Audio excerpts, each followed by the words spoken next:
नमस्कार विद्यार्थी मित्रांनो, इयत्ता 10वी विषय विज्ञान आणि तंत्रज्ञान भाग 1 मधील विद्युतधारेचे परिणाम या प्रकरणाचा अभ्यास आपण करीत आहोत.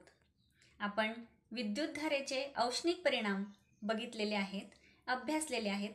त्याबद्दलची आपण सविस्तर माहिती घेतलेली आहे.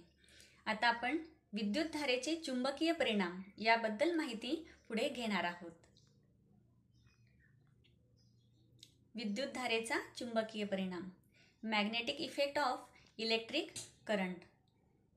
विद्यार्थी मित्रांनो, विद्युतधारेचा चुंबकीय परिणाम याचा अभ्यास सुरुवातीला हान्स ओरेस्टेड ह्या शास्त्रज्ञांनी केलेला आहे. आपण आधी शास्त्रज्ञांची ओळख करून घेऊया.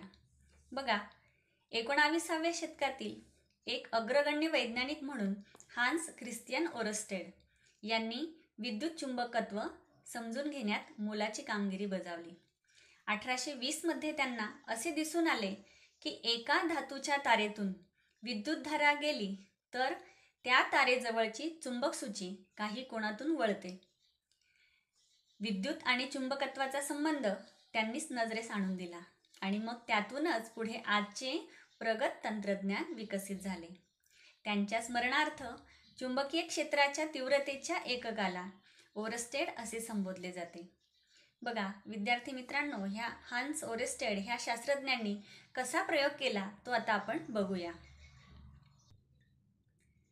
खालील चित्रात दिलेला प्रयोग अभ्यासा. यामध्ये विद्युत वहनांची दिशा व त्यानुसार चुंबक सूचीची होणारी हालचाल यातील संबंध ओळखा.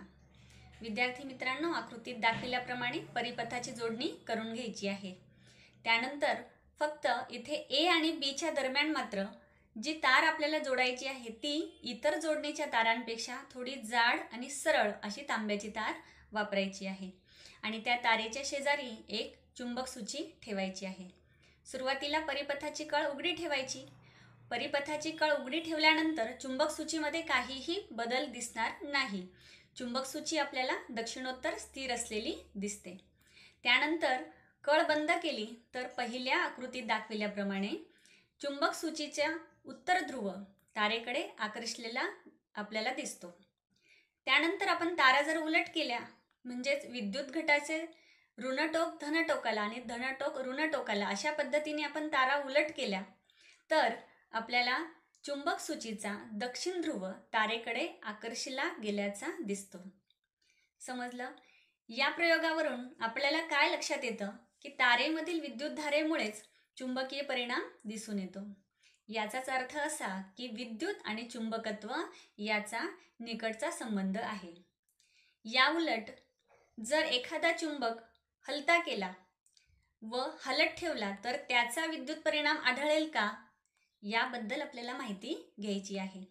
त्याच पद्धतीने आपण येथे वेगवेगळ्या विद्युत वाहकाच्या भोवती निर्माण होणारे चुंबकीय क्षेत्र आणि त्या चुंबकीय परिणामांचा अभ्यास करणार आहोत.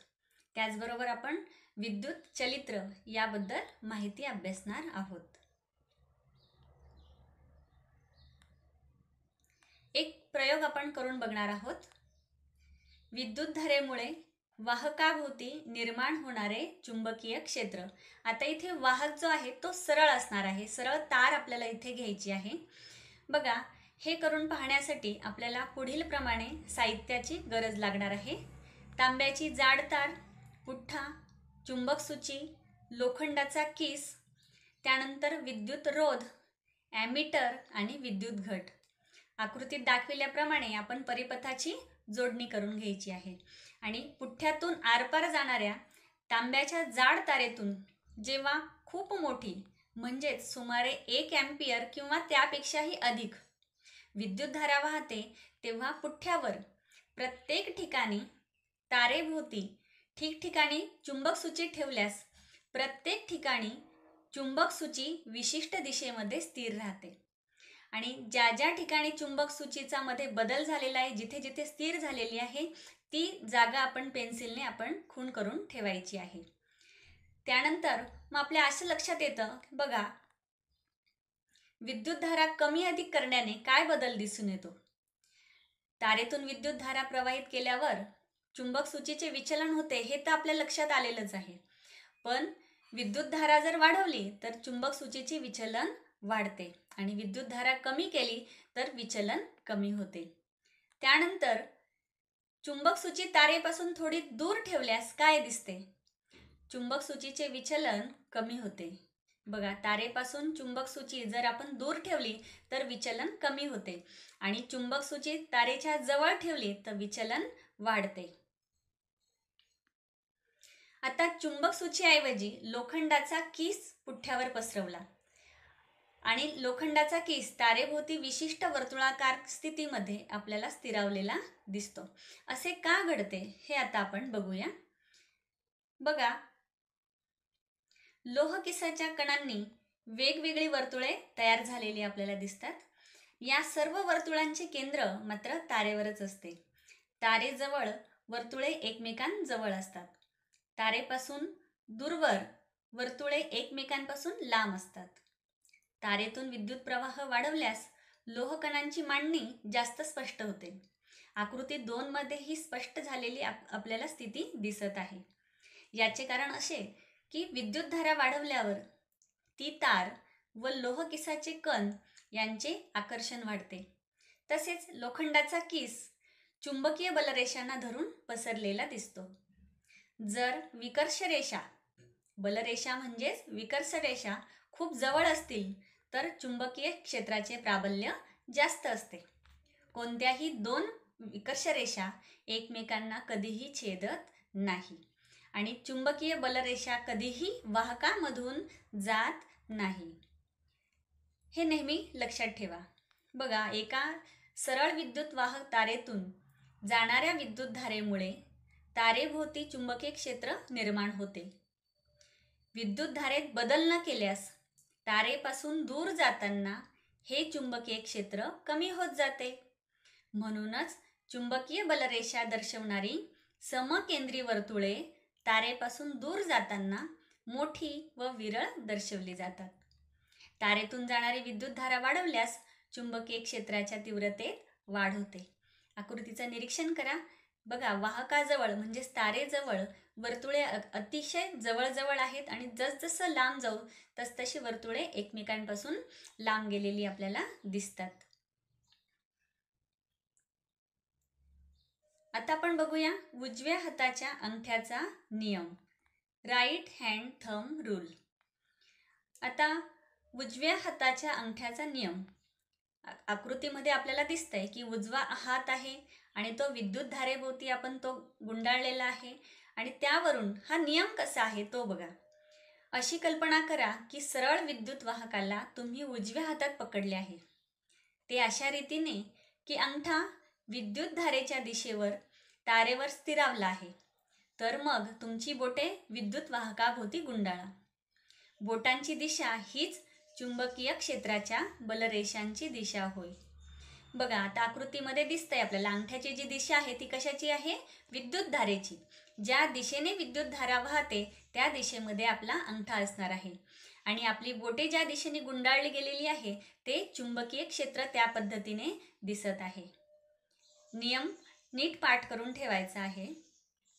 आता या नियमालाच बूच स्क्रू नियम असं पण म्हटलं जातं. आता काय आहे हा बूच स्क्रू नियम ते आपण बघूया. आकृतीमध्ये एक स्क्रू दिसतोय आणि त्या स्क्रूची फिरण्याची दिशा इथे दाखवलेली आहे. समजा दक्षिणहस्त स्क्रू असा फिरवला की तो वाहकातील विद्युतधारेच्या दिशेने पुढे जाईल. तर स्क्रूने फिरण्याची दिशा त्या विद्युतधारेमुळे निर्माण झालेल्या चुंबकीय क्षेत्राची दिशा दर्शवते. विद्युतवाहक तारेच्या एका वेटोळ्यातून म्हणजेच कुंडलातून विद्युतधारेमुळे निर्माण होणारे चुंबकीय क्षेत्र कसे असते हे आता आपण बघणार आहोत. बघा, सरळ विद्युतवाहकातून जाणाऱ्या विद्युतधारेमुळे निर्माण झालेल्या चुंबकीय क्षेत्राच्या बलरेषांविषयी आपण बघितले. हाच विद्युतवाहक एका वेटोळ्याच्या म्हणजेच कुंडलाच्या आकारात वाकविल्यास विद्युतधारेमुळे निर्माण होणाऱ्या चुंबकीय क्षेत्राच्या चुंबकीय बलरेषा कशा असतील बरं? तर बघा, ह्या समकेंद्री वर्तुळांच्या स्वरूपामध्ये असतील. आकृतीमध्ये दाखविल्याप्रमाणे वेगवेगळे घटक घेऊन आपण परिपथ पूर्ण केलेला आहे. वेटोळ्यातून विद्युतधारा सुरू केल्यास वेटोळ्याच्या प्रत्येक बिंदूपाशी चुंबकीय बलरेषा निर्माण होतील आणि आपण जसे जसे त्यापासून दूर जाऊ तशी चुंबकीय बलरेषांची समकेंद्री वर्तुळे ही मोठी होत जातात. आपण वेटोळ्याच्या मध्यभागी येऊ तेव्हा वर्तुळ इतके मोठे असेल की त्याचा कंस सरळ रेषेने सुद्धा दाखवता येऊ शकतो. आकृती ब चं निरीक्षण करा. एस आणि एन इथे जोडलेली रेषा आपल्याला दिसत आहे. आपण पूर्ण त्या वेटोळ्याच्या पी आणि क्यू बिंदू त्यांचा दाखवलेला आहे. त्या पूर्ण वेटोळ्याच्या मध्यभागी आपण येऊ तिथे वर्तुळ इतके मोठे असेल की तो कंस एका सरळ रेषेने सुद्धा दाखवता येऊ शकतो. परंतु आकृतीमध्ये चुंबकीय बलरेषा केवळ पी आणि क्यू या बिंदूपाशीच दाखवलेल्या आहेत. तशा त्या वेटोळ्याच्या प्रत्येक बिंदूपाशी निर्माण होतील आणि याप्रमाणे प्रत्येक बिंदू वेटोळ्याच्या केंद्रस्थानी चुंबकीय क्षेत्र निर्माण करेल. बघा, उजव्या हाताच्या अंगठ्याचा नियम वापरून हे आपल्याला तपासून बघता येईल की तारेच्या वेटोळ्यावरील प्रत्येक बिंदू वेटोळ्याच्या मध्यभागी असलेल्या चुंबकीय बलरेषा निर्माण करण्यात सहभागी असतो आणि या बलरेषा वेटोळ्याच्या मध्यभागी एकाच दिशेने कार्यरत असतात. इथे आपण एकच वेटोळ्यातून जाणारी विद्युतधारा बघितली आणि त्यामुळे निर्माण होणारे चुंबकीय क्षेत्र आपण बघितले. जर वेटोळ्याचे एन एवढे वेढे असतील, वेटोळ्यात जर तारेचे एन एवढे वेढे असतील तर एका वेटोळ्यामुळे जितके चुंबकीय क्षेत्र तयार होईल त्याच्या एन पट चुंबकीय क्षेत्र तयार होईल. मग आता हे वेटोळे नेमके करायचे कसे आणि त्याला नेमकं काय म्हणायचं हे आता आपण बघूया. या वेढ्यांनाच किंवा या वेटोळ्यांनाच काय म्हणायचं आहे? नाला कुंतल. नाला कुंतल म्हणजेच विद्युतरोधक आवरण असलेली तांब्याची तार घेऊन कुंडलांची मालिका तयार केल्यास त्या रचनेस नाला कुंतल असे म्हणतात. आता आपण सरळ वाहकातून जाणाऱ्या विद्युतधारेमुळे निर्माण होणारे चुंबकीय क्षेत्र बघितलं. त्यानंतर एका वेटोळ्यातून विद्युतधारेमुळे निर्माण होणारे चुंबकीय क्षेत्र बघितलं. आता आपण बघणार आहोत नाला कुंतलातून जाणाऱ्या विद्युतधारेमुळे निर्माण होणारे चुंबकीय क्षेत्र. आता आकृतीमध्ये आपल्याला नाला कुंतल दाखवलेला आहे. नाला कुंतलातून विद्युतधारा गेल्यास निर्माण होणाऱ्या बलरेषांची संरचना, कशा पद्धतीने चुंबकीय बलरेषा असतील हे आकृतीमध्ये आपल्याला दाखवलेले आहे. त्यानंतर पट्टी चुंबकाच्या चुंबकीय बलरेषांशी आपण परिचित आहोतच. कशा पद्धतीने पट्टी चुंबकाभोवती चुंबकीय क्षेत्र निर्माण होतं आणि म्हणजेच त्या विकर्ष रेषा किंवा बलरेषा ह्या कशा असतात हे आपल्याला माहिती आहे. बघा, आणि नाला कुंतलामुळे निर्माण होणाऱ्या चुंबकीय क्षेत्राचे सर्व गुणधर्म हे चुंबक पट्टीमुळे तयार होणाऱ्या चुंबकीय क्षेत्राच्या गुणधर्माप्रमाणेच असतात, हे लक्षात ठेवायचं आहे. आता नाला कुंतलाकडे आपण येऊया. नाला कुंतलाचे एक टोक चुंबकीय उत्तर ध्रुव तर दुसरे टोक चुंबकीय दक्षिण ध्रुवापर्यंत प्रमाणे कार्य करते. नालकुंतलातील चुंबकीय बलरेषा एकमेकांना समांतर रेषांच्या स्वरूपात असतात. याचाच अर्थ असा की चुंबकीय क्षेत्राची तीव्रता नालाकुंतलाच्या आतील पोकळीत सर्वत्र सारखीच असते. म्हणजेच नालाकुंतलातील चुंबकीय क्षेत्र एक समान असते. नालाकुंतलातील चुंबकीय क्षेत्र एक समान असते. विद्यार्थी मित्रांनो, आपण कार्बन स्टील आणि क्रोमियम स्टील यासारख्या पदार्थांमध्ये नालाकुंतलाचा वापर करून चुंबकत्व निर्माण करू शकतो. नालाकुंतलाचा वापर करून आपण कार्बन स्टील किंवा क्रोमियम स्टील सारख्या पदार्थांमध्ये चुंबकत्व निर्माण करू शकतो. त्याचबरोबर अधिक प्रभावशाली चुंबकीय क्षेत्र असलेले नालाकुंतल चित्रामध्ये दाखवलेलं आहे बघा. अधिक प्रभावशाली चुंबकीय क्षेत्र असलेले नालाकुंतल, त्यामध्ये जी तार वापरलेली आहे ती अतिशय जाड वापरलेली आहे आणि त्यामुळे निर्माण होणारे चुंबकीय क्षेत्र हे अतिशय प्रभावी असणार आहे. आणि म्हणूनच अधिक प्रभावशाली चुंबकीय क्षेत्र असलेले नालाकुंतल वापरून आपण कायमस्वरूपी चुंबक सुद्धा तयार करू शकतो. कायमस्वरूपी चुंबक सुद्धा तयार करू शकतो. यानंतर आपण बघूया चुंबकीय क्षेत्रात विद्युतधारा वाहून नेणाऱ्या विद्युत वाहकावरील बल. विद्युत वाहकावर कशा पद्धतीने बल निर्माण होते हे आता आपण बघणार आहोत. त्यासाठी आपल्याला एक कृती करून बघावी लागणार आहे आणि त्या कृतीसाठी किंवा प्रयोगासाठी लागणारं साहित्य: तांब्याची लवचिक तार, 2 स्टँड, विद्युत घट आणि नाल चुंबक. नाल चुंबक इत्यादी वस्तू आपल्याला इथे घ्यायच्या आहेत.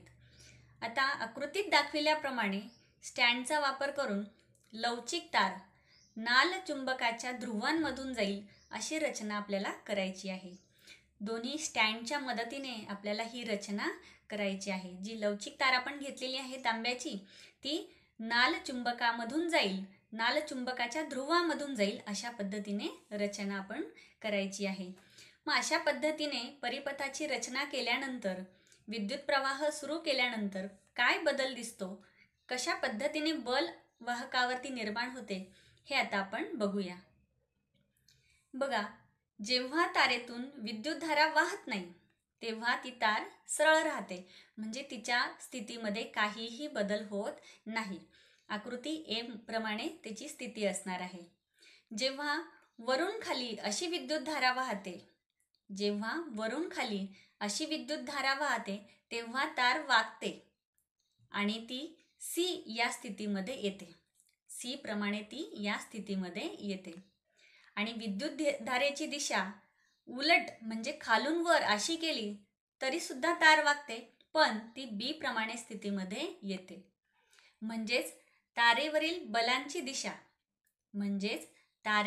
बलाची दिशा चुंबकीय क्षेत्राच्या आणि विद्युत धारेच्या दिशेच्या लंब दिशेने आहे. आलं लक्षात? बघा, येथे चुंबकीय क्षेत्राची दिशा एन कडून एस कडे. चुंबकीय क्षेत्राची दिशा कशी आहे? एन कडून एस कडे, एच या पद्धतीने आहे. या प्रयोगात असे दिसून येते की जेव्हा चुंबकीय क्षेत्रामध्ये विद्युतधारा विद्युत वाहकातून जाते तेव्हा त्या वाहकावर बल निर्माण होते. विद्युत धारेची दिशा उलट केली तर बलाची दिशाही उलट होते. चुंबक जर बरोबर उलटा केला, परंतु आता जर चुंबक आता आपण उलट केला म्हणजे काय? उत्तर ध्रुवाच्या जागी दक्षिण ध्रुव आणि दक्षिण ध्रुवाच्या जागी जर उत्तर ध्रुव आणला तर काय होईल बरं? चुंबकीय क्षेत्राची दिशा दक्षिण ध्रुवाकडून उत्तर ध्रुवाकडे या पद्धतीने राहील. चुंबकीय क्षेत्राची दिशा कशी असणार आहे? दक्षिण ध्रुवाकडून उत्तर ध्रुवाकडे अशी राहणार आहे. बघा, आता या प्रयोगातून असे स्पष्ट होते की चुंबकीय क्षेत्राच्या प्रभावाखाली विद्युतधारा वाहणाऱ्या विद्युत वाहकावर बल निर्माण होते. चुंबकीय क्षेत्राच्या प्रभावाखाली विद्युतधारा वाहणाऱ्या विद्युत वाहकावर बल निर्माण होते. या बलाची दिशा ही विद्युत धारेची दिशा आणि चुंबकीय क्षेत्राची दिशा या दोन्हींवर अवलंबून असते. त्याचबरोबर या प्रयोगाने असे स्पष्ट करता येते की जेव्हा विद्युत धारेची दिशा चुंबकीय क्षेत्राच्या दिशेला लंब असते, विद्युत धारेची दिशा चुंबकीय क्षेत्राच्या दिशेला लंब असते, तेव्हा हे बल सर्वात जास्त असते. मग आता हे आपल्याला बघायचं असेल तर त्यासाठी आपण एक पडताळून पाहूया. हे पडताळण्यासाठी आपल्याला विद्युत धारेची दिशा आणि चुंबकीय क्षेत्राची दिशा यांच्यामधील कोन आपल्याला बदलवून तार किती प्रमाणात वाकते याचं आपल्याला मोजमाप करावं लागेल. मला असं वाटतं हा मुद्दा तुम्हाला इथे समजला असेल. आता बघूया आपण फ्लेमिंगच्या डाव्या हाताचा नियम. बघा, आपण आता जो प्रयोग बघितला या प्रयोगामध्येच विद्युत धारेची दिशा आणि चुंबकीय क्षेत्राची दिशा विचारात घेतली आणि असे आढळले की बलाची दिशा या दोन्हींच्या लंब दिशेत आहे. या तिन्हींच्या दिशा एका साध्या नियमामध्ये सुबद्ध करता येतात आणि तो नियम म्हणजेच फ्लेमिंगचा डाव्या हाताचा नियम.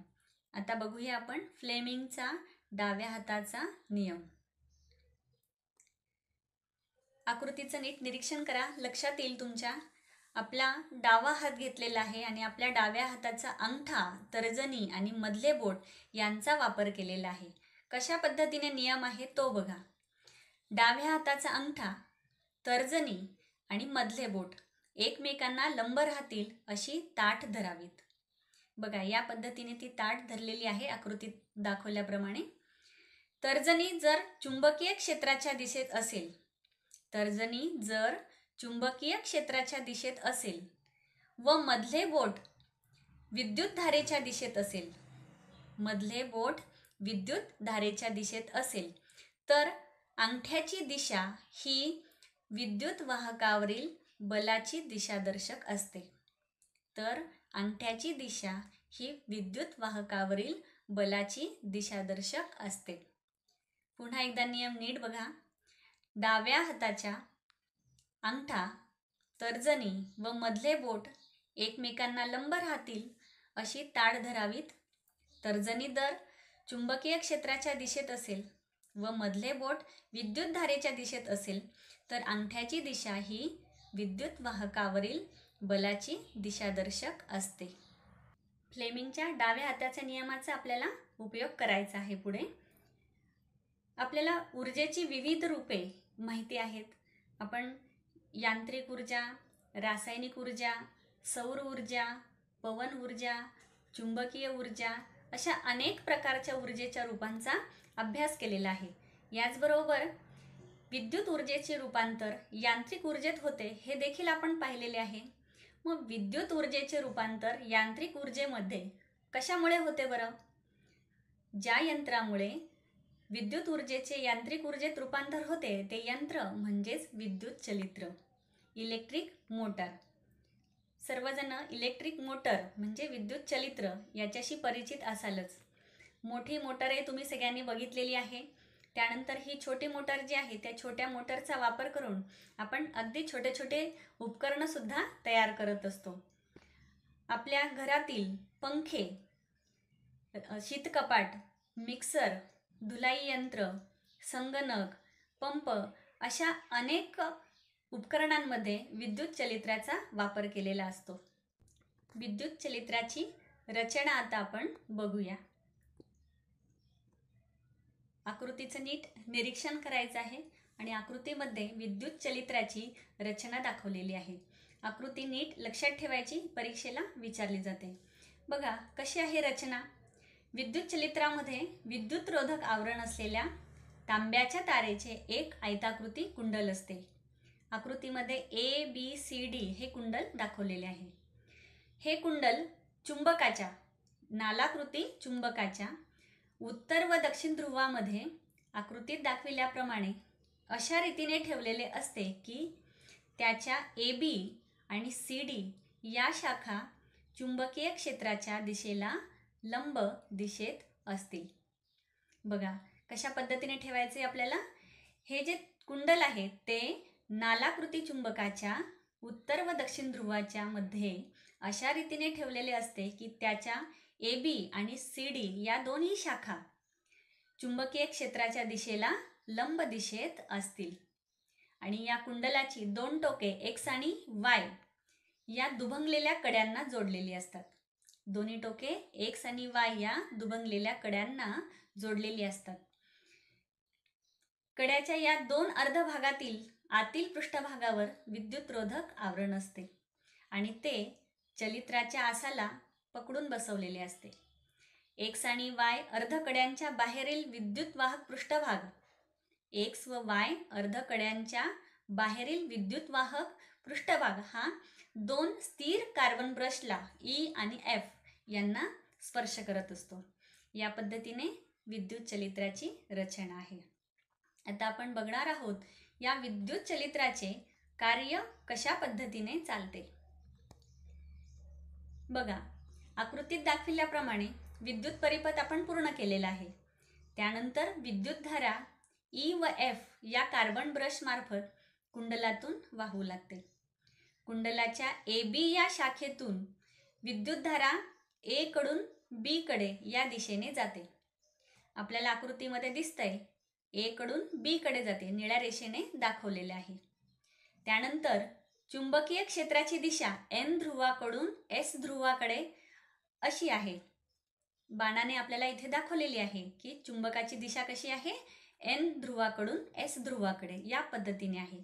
आणि यामुळे काय होतं, त्याचा परिणाम ए बी या शाखेवर होऊन फ्लेमिंगच्या डाव्या हाताच्या नियमानुसार ए बी या शाखेवर निर्माण झालेले बल या शाखेला खालच्या दिशेने ढकलते आणि सी डी या शाखेतील विद्युतधारा ए बीच्या उलट दिशेने असल्याने बघा, आता ए बीची आणि सी डीची दिशा आपल्याला उलट दिसते आहे, त्यामुळे सी डी ही जी शाखा आहे ती वरच्या दिशेने ढकलली जाते.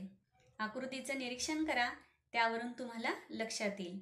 बघा, ए बी ही जी बाजू आहे ती खालच्या दिशेने ढकलली जाते आणि सी डी ही वरच्या बाजूने ढकलली जाते. अशा रीतीने कुंडल आणि आस घड्याळाच्या काट्यांच्या विरुद्ध दिशेने फिरू लागतात. आकृती क्रमांक 3 मध्ये लक्षात घ्या, घड्याळाच्या काट्यांच्या विरुद्ध दिशेने हे फिरतात. त्यानंतर अर्धे परिवलन होताच कड्याचे दुभंगलेले भाग एक्स आणि वाय अनुक्रमे ई आणि एफ या कार्बन ब्रशच्या संपर्कात येतात व विद्युतधारा आता कशी वाहणार आहे बघा, विद्युतधारा डी सी बी ए या पद्धतीने वाहणार आहे. त्यामुळे डी सी या शाखेवर खालील दिशेने आणि ए बी या शाखेवर वरील दिशेने बल क्रिया करते आणि कुंडल पुढील अर्धे परिवलन आधीच्या दिशेनेच पूर्ण करते. अशा तऱ्हेने प्रत्येक अर्ध परिवलनानंतर कुंडलातील विद्युतधारेची दिशा उलट होते आणि कुंडल व आस एकाच म्हणजे घड्याळाच्या काट्याच्या विरुद्ध दिशेने फिरतच राहतात. या पद्धतीने विद्युत चलित्राचे कार्य होते. बघा, विद्युत चलित्राचा वापर आपण सुरुवातीला बघितलेल्याच आहेत. तर अनेक वस्तू अशा आहेत की ज्यामध्ये विद्युत चलित्राचा वापर केलेला आहे.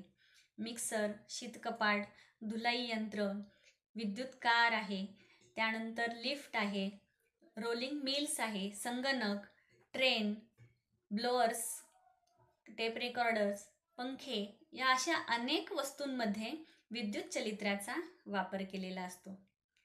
मला असं वाटतं या सर्व गोष्टी तुमच्या लक्षात आलेल्या असतील.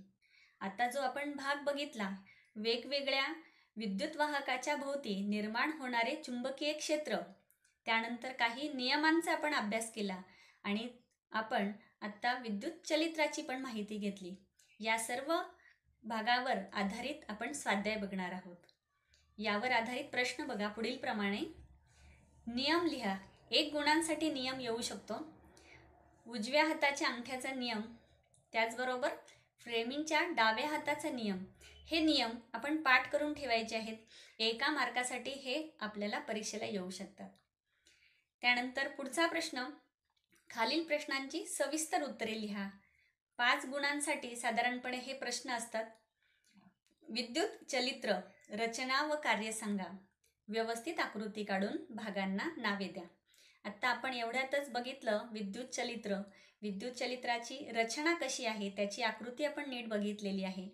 आकृती आपल्याला एकदा काढता आली की त्यावरून आपल्याला रचना लिहिता येतेच आणि त्यानुसार आपण कार्य लिहायचं आहे. त्यानंतर पुढचा प्रश्न आहे, नाला कुंतल म्हणजे काय? त्याच्या चुंबकीय क्षेत्राची तुलना पट्टी चुंबकाच्या चुंबकीय क्षेत्राशी करून आकृत्या काढा व भागांना नावे द्या. आपण नाला कुंतल म्हणजे काय हे पण बघितलं. त्यानंतर नाला कुंतलाच्या भोवती तयार होणारे चुंबकीय क्षेत्र आणि पट्टी चुंबकाच्या भोवती निर्माण होणारे चुंबकीय क्षेत्र यांचं आपण तुलना बघितलेली आहे. बऱ्यापैकी त्यांच्यामध्ये साम्य आहे. त्या पद्धतीने तुम्ही ह्या प्रश्नांची उत्तरं लिहायची आहेत आणि त्या आकृतीला नावं पण द्यायची आहेत. या पद्धतीने तुम्ही अभ्यास करायचा आहे आणि संपूर्ण स्वाध्यायाच्या प्रश्नांची उत्तरे या व्हिडिओमध्येच तुम्हाला मिळणार आहेत. धन्यवाद.